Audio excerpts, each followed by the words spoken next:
Today ay sisilipin natin ang isang kuweba na pinagtaguan ng mga Hapon noong World War II.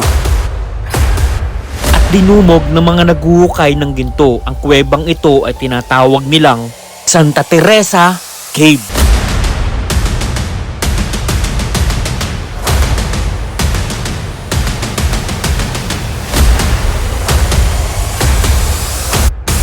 Halatang halata na talagang mayroong nagmimina ng ginto.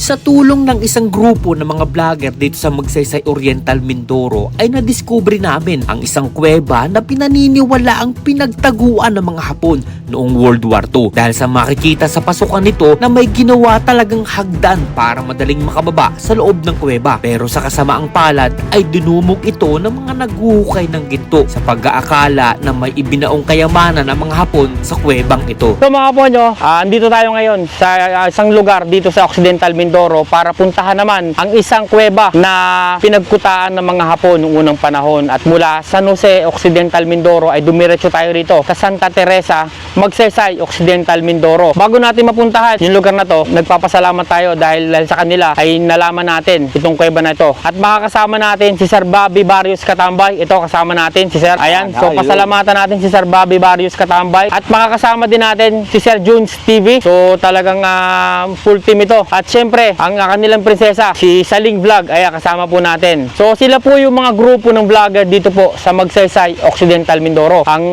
grupo po nila ay Team Bagwis. Suportahan po natin yung mga grupo ng mga vlogger na nandito sa Magsaysay, Occidental Mindoro dahil ipapakita po nila sa inyo kung gaano po kaganda ang Mindoro. Especially po itong lugar nila, which is Magsaysay, Occidental Mindoro. Bago naming marating ang kuweba ay kailangan namin maglakad ng halos 5 minuto. Kahit mainit ang panahon ay nagpatuloy pa rin kami na marating ang tinatawag nilang Santa Teresa Cave. Hindi pala talaga mapapansin na mayroong kuweba dyan. Hindi na mahirapan yung dahil may hagdan na siya eh.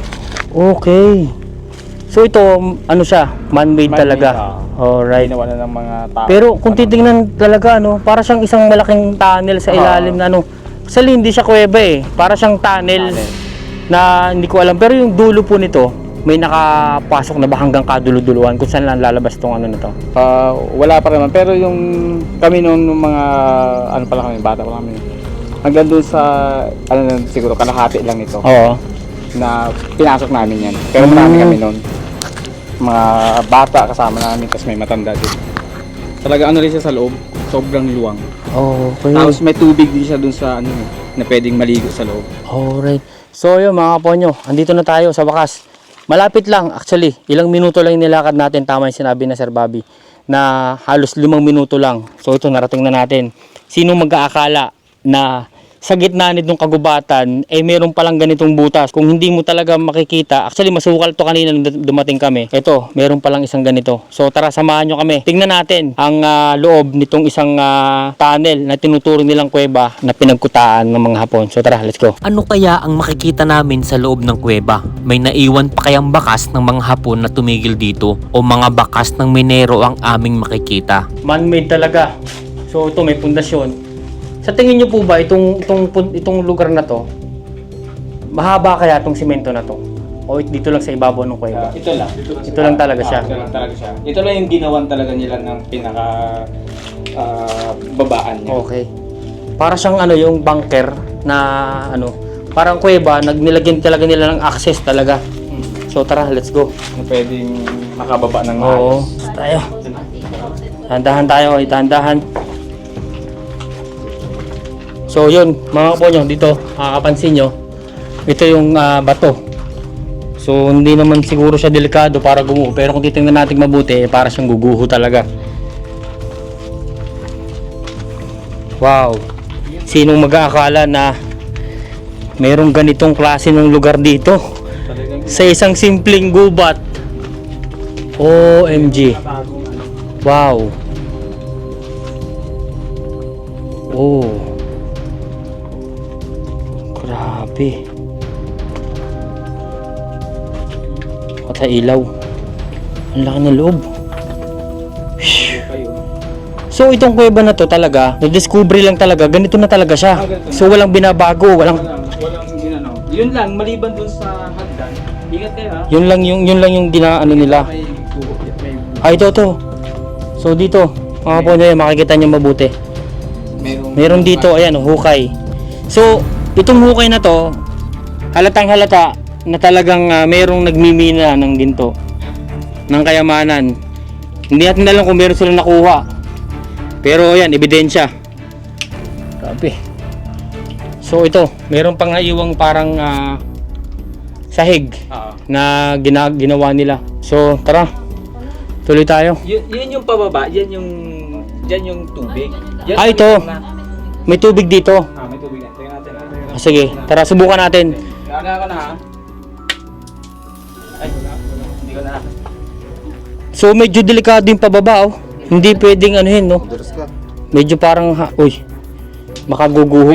Ayun, may tubig. Narinig niya na. Oo nga, no. Baka madulas kasi dyan. Alright, pero naliliguan po yan.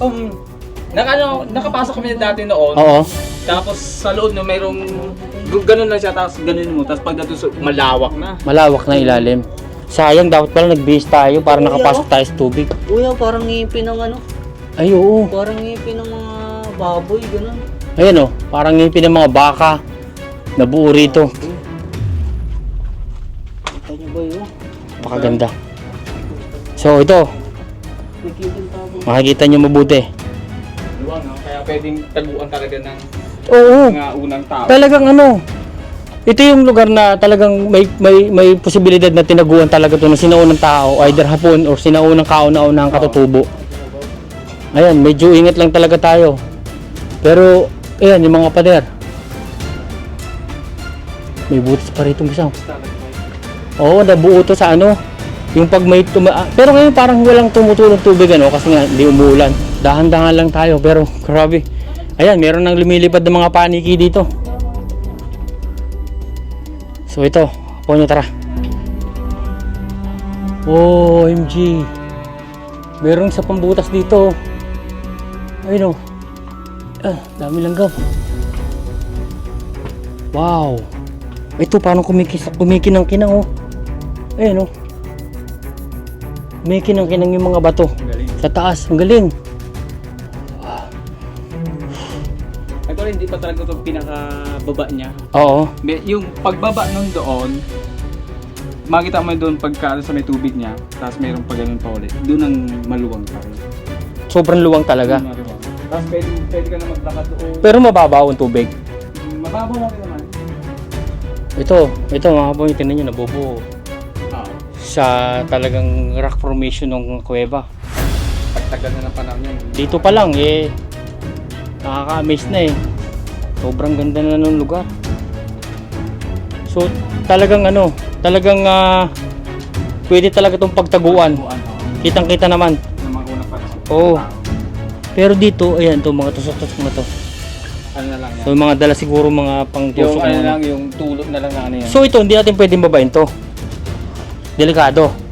Delikado ba o hindi naman delikado? Hindi naman. Hindi naman.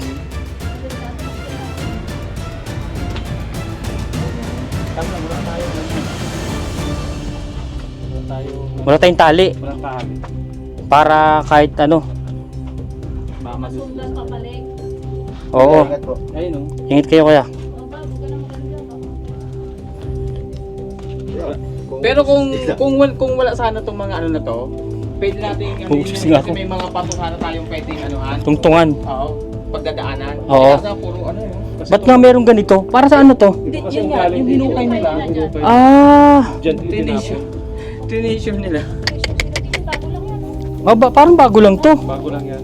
Nung pagpunta namin dito, meron na rin yan, pero hindi pa siya, hindi naman ganyan. No? Hindi ganyan malalim. Okay, sayang naman no. Kasi dapat to nababantayan ng ano no, ng barangay. Ganda pa naman ito, parang Diyan sila umiigit dati. Ayun yung tubig na yun eh. ayan, kita ko na yung tubig na oh. Ayun, Ayun ang tubig yun. ayun, may tubig na oh. Kita nyo mga po nyo, may tubig na sa loob. Ang linaw ng tubig. Ang lamig niyan. Pero sa loob niyan, dati kayo, napasok nyo na dati. Oo. Pinunta namin yung dati. Maluwang talaga sa loob. Malunod siya. Ay, Yung sa... Meron pa kasi na pag... Gagano ka muna. Okay. Parang dadaan ka muna kasi may pato yan eh. oo. Tapos pagdating sa loob, maluwang na yun. Maluwang na. Saka maligo. Oh, galing. Ganda na rock formation. So Sir Bobby, parang after nitong kuweba, parang meron pa kaming nalaman na structure na parang abandonadong meron yung dito malapit meron dito. So yun, sige. So mga ponyo, hindi natin mabababa yung lugar. At may dala tayo yung mga gamit na hindi na pwedeng mabasa. So at least nalaman natin. So based sa kwento ni Sir Bobby na napakaganda sa loob. So pasensya na, hindi natin mapasok kasi wala nang madaanan. Ito kagagawan to ng mga nagmimina ngayon, wala madaanan ngayon. So yun, tara, puntahan natin yung isa pang malapit dito na abandonadong naiwang structure. So hindi natin alam kung yung ba ay ginawa din ng panahon ng Hapon, pero meron dito. Tara, samahan nyo kami, puntahan natin. So yun mga ponyo, after natin ma-explore yung loob ng isang kuweba, which is para siyang mukhang tunnel, ay pupuntahan naman natin, katabi lang nito, meron daw ditong isang structure o isa pang gusali na naiwang nakatenga. Katunayan na talagang noong unang panahon ay meron talaga ditong ginawang base militar o hindi na lang kung ano. So tara, samahan nyo kami, puntahan natin. So hindi kalayuan dito sa kuweba, eto, meron tayong pinuntahan pa dito na isa raw na mga naiwang structure. Grabe init to. Wow.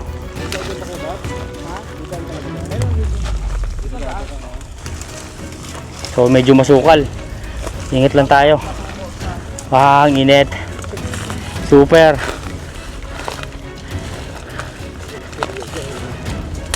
Para tayo nasa Middle East nito Sige, diretso.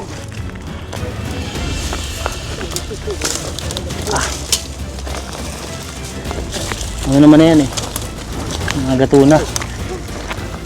Aray ka. Mata. So medyo mainit. Pero okay lang. Marating lang natin. Okay, so ito yung sementeryo. So ito mga ponyo, after nung ilang minuto natin paglalakad, ito, meron tayong narating dito na isang sementeryo. Tumalapit lang pala rito. At ito, meron akong napansin dito. Parang ano po ba to, kalsada o galing sa ano? Tumumbang ano? Hindi, ano yan? Runway. Runway. Okay. So ibig sabihin talaga, dati nakakapasok yung sasakyan dito. So ito, bago natin marating yung isang parang naiwang structure, kailangan natin suungin itong lugar na to. Tara, pasukan natin. Ingat sa mata. Wow. So dito may butas agad. Ay, okay na naman. So ito, hukay ng Ano talaga? Ginawa na naman ng tao. Para lalim. ratio. Ang lalim. Ito. So, yan. Mga po yung lalim May hukay din. Kasi ang dami talaga raw dito mga ano. Nagmimina po talaga. Ang dami raw talaga dito. So ito tanaw ko. Nakikita ko na yung parang ano. Ayun na yung building. Ito, building siya Ito, tara, pasukin natin. Tara, punta natin.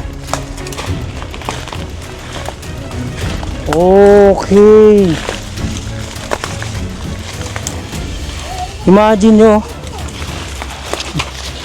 ganitong klase ng... Alam mo yung ano nyo, no? Wow. Ngayon, dito pala makikita nyo. Dito, mga ponyo, kita nyo. Nakakagulat. Talagang mayroong isang structure dito na kita nyo. Halos katulad ng mga nakikita natin noong unang panahon na purong buhos. Walang kahit anong hollow block. Ito, meron na naman butas dito. Ayan Binutas talaga nila para makita yung ilalim ng lugar na to. Tinitingnan nila kung merong kayamanan. Kasi syempre, magtataka sila bakit merong structure dito na ganitong klase. At ang iniisip nila, merong nakabaon sa lugar na to. At dito may makikita tayo nakasulat. Ayan starting operation. Ayan, nakalagay. Ano ba to? Parang inukit na lang. Pace. Yun na lang nababasa ko. Inukit nila. So ito, tara. Tingnan natin. Wow. So ito, sa gitna niya, mayroong isang malaking parang pundasyon. OMG. Sino mag-aakala na mayroong ganitong klase ng structure na naiwan dito? Para saan to? Yun ang isang pinakamalaking tanong. Para saan tong naiwang structure na to? Ano ang istoryang nakapalibot sa lugar na to? Bakit mayroong ganitong klaseng gusali na itinayo dito? So walang may alam. Kahit magtanong tayo sa iba na taga rito, hindi na rin nila alam kung para saan talaga to. Pero ma-amaze kayo kasi ito, may mga naiwang ganito. So ibig sabihin, nung unang panahon talaga, pinagkutaan talaga to ng mga Hapon. At dito sila gumawa ng base militar nila. Meron siyang bakanting space sa ilalim. Or maybe meron pa ditong underground. Yun puro mga bato. Yung tiyan mo yung ilalim niya, di ba? Mga bato parang kuweba din ang style. Parang tingin ko merong underground dito eh. Na hindi rin maipaliwanag kasi Oo. ito eh. Parang inabandona ng ano talaga. Teka lang, May-ari. tignan natin dito sa part na to.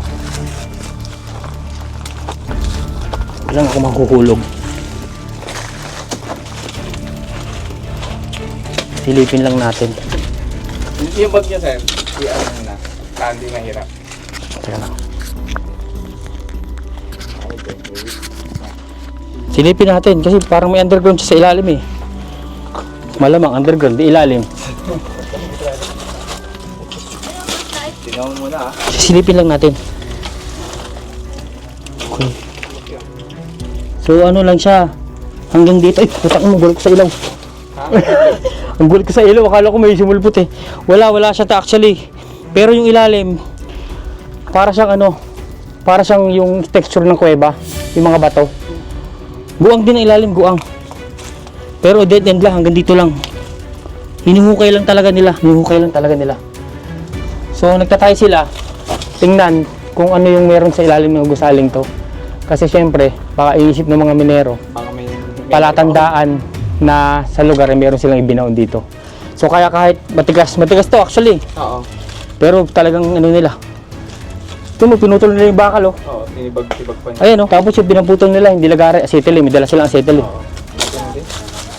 Ibay ba ito? Ibay? Oh. Hindi kaya. Ibay. Magaan naman tayo. Ayan. Yun. So wala namang masyadong ano sa ilalim. Sir, thank you. Talagang tulid lang ang pagkano, no? Oo. Grabe. So, may waga. Yung istorya, sa likod nitong building, hindi natin alam kung anong meron. So, kahit sila, Matagal hindi nila masyadong... Matagal ng panahon na talagang hindi na rin to inano na.